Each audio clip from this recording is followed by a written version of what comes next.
Balaji recording studio Jadavpur.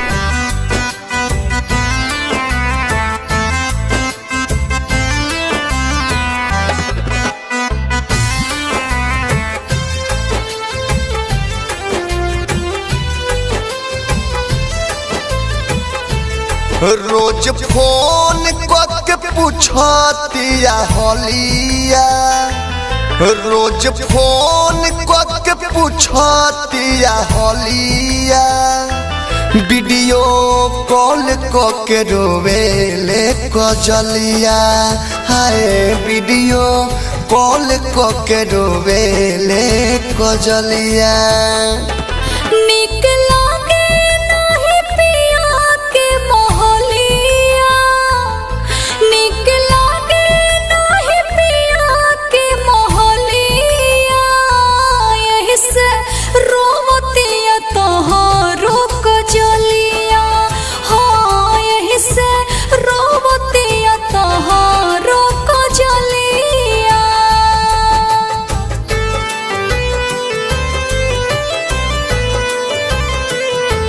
Balaji recording studio Jadavpur.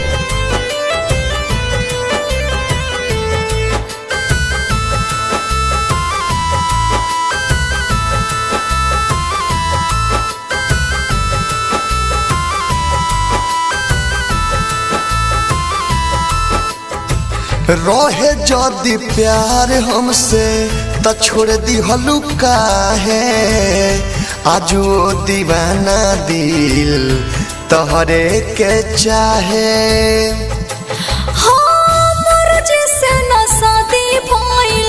फंस गइनिया के ठीक नाही कइनिया तोहे ठुकरा के। कहे रोवा तवे कनावा के बोलिया, कहे रोवा तवे कनावा के बोलिया, वीडियो कॉल करके रोवेले कजलिया। हाँ यही से रोवतिया तोहरो कजलिया।